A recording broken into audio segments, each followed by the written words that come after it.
नमस्कार, मैं रवीश कुमार। अखबारों के पन्नों पर लवलेश तिवारी, मोहित सिंह और अरुण मौर्य की कहानी बॉक्स में छापी गई है।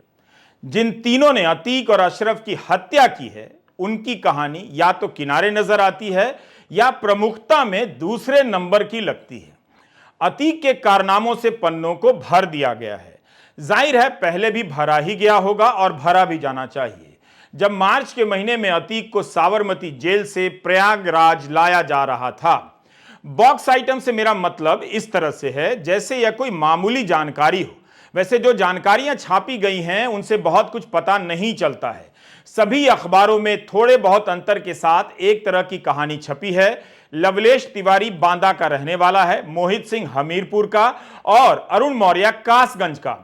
तीनों एक दूसरे को पहले से जानते थे या पहली बार घटना स्थल पर मिले? क्या यह पहला अपराध था जिसे तीनों ने साथ मिलकर अंजाम दिया? इसका किसी भी अखबार में साफ उत्तर नहीं मिलता है। जबकि 15 अप्रैल की रात हत्या होती है और हम 17 अप्रैल के अखबारों में छपी जानकारी के आधार पर विश्लेषण कर रहे हैं। ऐसा लगता है कि अखबारों से क्राइम की रिपोर्टिंग खत्म कर दी गई है, जबकि यह उनका मजबूत पक्ष हुआ करता है। अतीक और अशरफ की हत्या कैमरे पर कर दी गई। हत्या करने वाले तीनों वहीं आत्मसमर्पण कर देते हैं। इसके बाद भी यूपी के किसी अखबार में किसी भी अपराधी के बारे में बहुत डिटेल नहीं छपा। किसी अखबार की रिपोर्ट से नहीं लगा कि बहुत ठोस पड़ताल की गई हो। हमने अमर उजाला, दैनिक जागरण, इंडियन एक्सप्रेस से लेकर द वायर की रिपोर्ट में देखा कि इनके बारे में क्या क्या छपा है। उसके आधार पर इनकी प्रोफाइल बनाने की कोशिश की है। लवलेश तिवारी बजरंग दल का सदस्य था या नहीं, छपा है और छाप कर छोड़ भी दिया गया है। विश्व हिंदू परिषद ने आधिकारिक तौर पर कहा है कि यह अफवाह है कि लवलेश तिवारी बजरंग दल का सदस्य था। इस पर ध्यान न दें। 22 साल का लवलेश जिस तरह से गोलियां चला रहा था, उससे यही लगता है कि बिना प्रोफेशनल ट्रेनिंग के यह संभव नहीं। अखबारों में इसके बारे में जो डिटेल छपा है उससे लगता है कि बहुत मामूली अपराधी है, मगर पिस्टल चलाने के अंदाज से कोई भी समझ सकता है कि यह किसी बड़े गैंग का हिस्सा होगा या खुद पेशेवर अपराधी है। जाहिर है बांदा जिले से आई डिटेल से इन सब की जानकारी नहीं मिलती है। अमर उजाला में छपा है कि हत्याकांड के 6 दिन पहले घर आया था, फिर चला गया। भास्कर में लिखा है 7 दिन पहले आया था। पिता ने कहा है कि उससे कोई संबंध नहीं था। यहां पर यह थ्योरी थोड़ी कमजोर नजर आती है। अब आप आइए दैनिक जागरण की खबर पर। तस्वीर भी देखिए, गले में सांप लिपटा है। जागरण में लिखा है कि यह हनुमान मंदिर में रोज झाड़ू लगाया करता था। कोविड के समय लोगों की बहुत मदद की है। जब लड़की को थप्पड़ मारने के आरोप में जेल गया तब कई लोगों ने चंदा कर उसे छुड़ाया था। एक मामूली आदमी को जेल से छुड़ाने वाले ये कई लोग कौन रहे होंगे, इसका जवाब खोजा जाना चाहिए। इस एक लाइन से लगता है कि उसे कई लोग जानते थे। क्या पता राजनीतिक लोगों ने भी जेल से बाहर कराने में मदद की हो। अगर पिता और भाई के अनुसार यह नशे का आदी था तो नशेड़ी को जेल से छुड़ाने में कई लोग मदद क्यों करेंगे?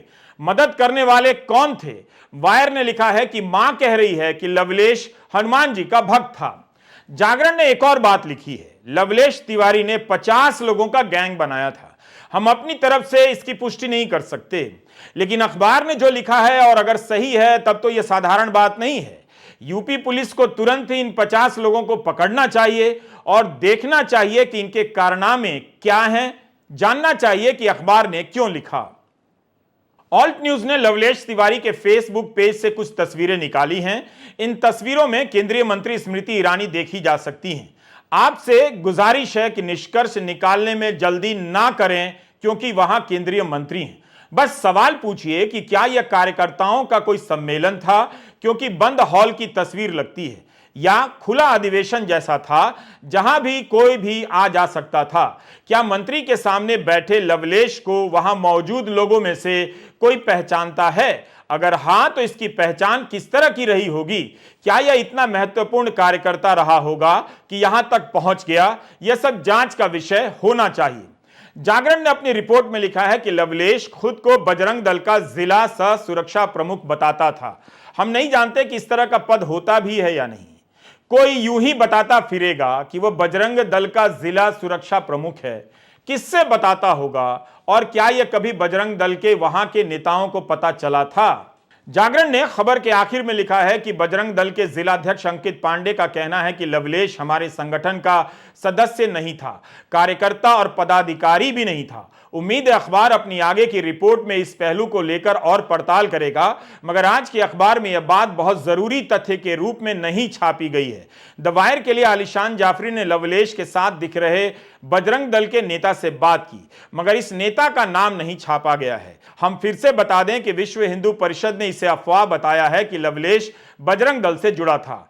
हत्या करने वाले कौन हैं, इसकी जांच यूपी सरकार करा रही है, सत्य सामने आ जाएगा, यह विश्व हिंदू परिषद ने कहा है। द वायर की रिपोर्ट में बजरंग दल वाले ने बताया है कि वह 15 दिन पहले बर्थडे पार्टी में लवलेश से मिला था, उसे लंबे समय से जानता है।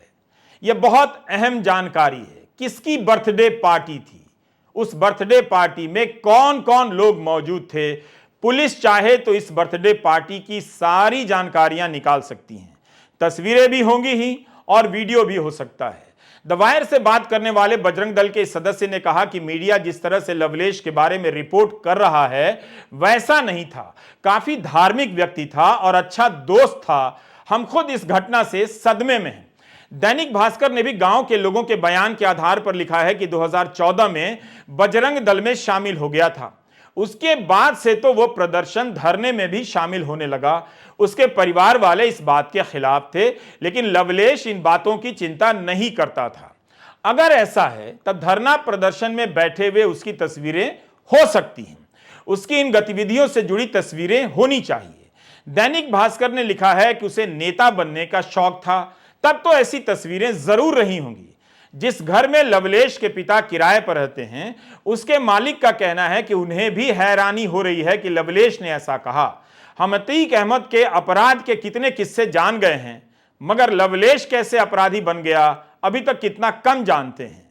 इतनी सुरक्षा अभिरक्षा में जिस माफिया को घुमाया जा रहा हो, उसके बीच 3 लोग घुसाएं और गोली चला दें, यकीन नहीं होता।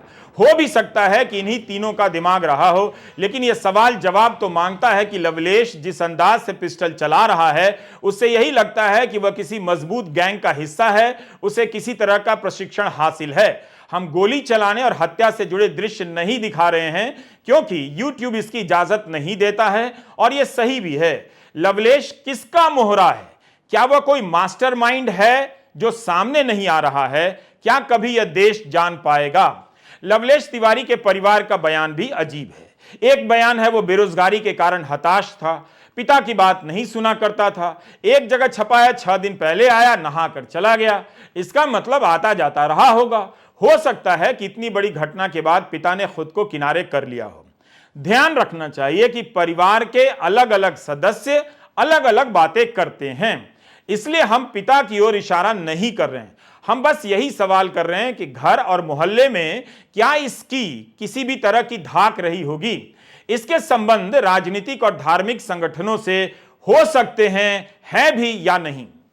तीनों हत्यारों के परिजन पहले ही कर चुके हैं किनारा। अमर उजाला की हेडिंग अपनी जगह सही हो सकती है, मगर यह बहुत ही विचित्र संयोग है। तीनों के परिवार वाले एक ही तरह की बात करते नजर आते हैं। द वायर में सनी के बड़े भाई पिंटू सिंह ने मीडिया को बताया कि वह 10 साल से घर नहीं आया है। पिंटू ने कहा, आपराधिक मामलों में उसकी संलिप्तता के कारण हमने उससे नाता तोड़ लिया था। बांदा के लोमर गांव निवासी लवलेश तिवारी के पिता यज्ञ कुमार तिवारी प्राइवेट ड्राइवर हैं। बड़ा माफिया बनने के लिए वारदात को अंजाम दिया, अमर उजाला की खबर है। सूत्रों के अनुसार पुलिस की पूछताछ में तीनों ने कहा कि वह बड़ा माफिया बनना चाहते हैं, इसलिए उन्होंने इस घटना को अंजाम दिया। तीनों हत्यारों ने कहा कि वह कब तक छोटे मोटे शूटर बने रहेंगे। हो सकता है यही बात हो, मगर इस बात पर हंसी भी आती है। जिस यूपी में मुख्यमंत्री योगी आदित्यनाथ दिन रात माफिया को चेतावनी दे रहे हों, उस यूपी में कोई इसलिए बेचैन है कि कब तक छोटे मोटे शूटर बने रहेंगे। मतलब एनकाउंटर कर दिए जाने की इतनी खबरों के बीच वो अपना प्रमोशन, और वो भी माफिया के लेवल का, कराना चाहता है ना? कमाल की बात। कई बार लगता है कि इन तीनों के बारे में और जानकारी सामने आनी चाहिए थी, मगर इतने अखबारों को क्या इतनी ही जानकारी मिल पाई? ऐसे व्यक्ति को केवल हत्या के कारण कुछ लोग हीरो बना रहे हैं। कम से कम भारतीय संस्कृति और संस्कार के मूल्यों का ही सम्मान कर लेते और लवलेश तिवारी में कुछ पारिवारिक खामियां भी खोज लाते। इसी तरह से युवाओं को इस तरफ धकेला जा रहा है। धर्म और हिंसा की राजनीति गली गली में युवाओं की फौज तैयार कर चुकी है। 2 साल पहले फेसबुक पर उसने लिखा था, उसे शराब की तरह हिंदुत्व की आदत है और जो जय श्री राम का नारा नहीं लगाते हैं उनके खून में ही कोई खराबी है। क्या इस बात की कोई भूमिका रही होगी? आपको याद है, नागरिकता विधेयक का विरोध चल रहा था। दिल्ली में शाहीन बाग में महिलाएं कई हफ्तों से धरने पर बैठी थीं। शाहीन बाग से पहले जामिया नगर आता है। यह घटना 30 जनवरी 2020 की है। इसी दिन यह बंदा आता है, हवा में पिस्टल लहराता है, गोली चलाता है। बड़ी संख्या में पुलिस तैनात है, फिर भी उसे पुलिस का डर नहीं लगता। यह नौजवान जेल जाता है। जेल से बाहर आकर हरियाणा की महापंचायत में शान से बुलाया जाता है और भड़काऊ भाषण देता है, फिर गिरफ्तार हो जाता है। इन 2 घटनाओं को आप लगता है भूल गए। अपराधी बनने की प्रक्रिया बदल गई है। अगर इस प्रक्रिया में धर्म का रास्ता जुड़ जाए तो जिस तरह से अपराधियों ने राजनीति का नुकसान कर दिया, उसी तरह से धर्म का भी नुकसान होगा। लवलेश तिवारी के बारे में ऐसा लगता है कि बहुत कुछ जानकारी सामने आनी चाहिए। दैनिक जागरण में लिखा है कि दौलत, शोहरत और चारों तरफ अपने नाम का डंका बजाने की सनक में वह खुद को स्वयंभू डॉन कहलाना पसंद करता था। महाराज लवलेश तिवारी ब्रैकेट में चूचू के नाम से बनी फेसबुक आईडी उसके विचारों को बयान करती है। जय दादा परशुराम, जय लंकेश, हम शास्त्र वाले ब्राह्मण नहीं शस्त्र वाले ब्राह्मण हैं लिखने वाले लवलेश तिवारी ने कई ऐसी पोस्ट की हैं जिसमें उसने खुद को डॉन कहा है। चूचू डॉन बनना चाहता था। खुद को शास्त्र वाला नहीं शस्त्र वाला ब्राह्मण कहता था, लेकिन शस्त्र का लाइसेंस तो रख लेता। उसे इतना तो पता होना चाहिए कि अब संविधान से यह देश चलता है, वहां शस्त्र आप केवल लाइसेंस के बाद ही रख सकते हैं, ब्राह्मण होने के नाम पर नहीं रख सकते। मैं तलवार की नहीं पिस्टल की बात कर रहा हूं। यह मूर्ति उस सुमित दलाल की है जिस पर इंस्पेक्टर सुबोध कुमार सिंह की हत्या का आरोप था। यह मूर्ति सुमित के गांव में ही लगा दी गई है। भीड़ की हिंसा के दौरान ही सुमित की मौत हो गई थी। दिसंबर 2018 में गौकशी की अफवाह फैलने के बाद भीड़ ने जबरदस्त हमला बोला था। थाने और पुलिस को भी नहीं छोड़ा और इसी भीड़ में से किसी ने इंस्पेक्टर सुबोध कुमार सिंह की हत्या कर दी। इस घटना के एक आरोपी का यह पोस्टर है। योगेश राज जब जमानत पर बाहर आया तो फूल मालाओं से स्वागत हुआ। वो चुनाव भी लड़ा, धार्मिक नारे भी लगाए गए। सुप्रीम कोर्ट के आदेश के बाद योगेश राज को पिछले साल जनवरी में सरेंडर करना पड़ा था। इंस्पेक्टर सुबोध कुमार सिंह की हत्या के मामले में 40 से अधिक लोग आरोपी हैं। इन आरोपियों के घर पर तुरंत बुलडोजर नहीं चला, ना ही गोदी मीडिया ने कभी चलाने की मांग की। यह उदाहरण इसलिए दिया कि क्या धार्मिक और सामाजिक समर्थन से ये नौजवान हिंसा और अपराध की दुनिया में धकेले जा रहे हैं। यूपी पुलिस अरुण मौर्य के गांव पहुंची है। अरुण का यह घर बता रहा है कि अपराध की दुनिया को नौजवान कहां से मिल रहे हैं। अरुण मौर्य कासगंज के कादरवाड़ी गांव का रहने वाला है। इसकी कहानी में यह कहानी है कि अरुण मौर्य भी कभी गांव नहीं आता था। इसके परिवार वाले भी पुलिस देखकर फरार हो गए। अमर उजाला ने छापा है कि उसके पिता गोलगप्पे का ठेला लगाते हैं। इसकी भी कहानी में यही बात है कि 6 महीने पहले घर आया था, 3 दिन तक रुककर चला गया। यह दूसरा अंतर्विरोध है। अमर उजाला ने कासगंज के अरुण पर रिपोर्ट की है। यहां पर आप तस्वीरें देख सकते हैं। घर है, इसका नाम अलग अलग छपा है। अब आइए मोहित सिंह पर। इसका नाम अलग अलग छपा है, कहीं सनी तो कहीं शनि सिंह तो कहीं मोहित तो कहीं रोहित। पुलिस ने सनी पुराने बताया है। सनी सिंह हमीरपुर का रहने वाला है। अरुण कुमार मौर्य कासगंज का रहने वाला है। सनी पर तो 16 मामले दर्ज हैं लूट और अवैध वसूली के। यह सुंदर भाटी गैंग का शूटर बताया गया है एक रिपोर्ट में।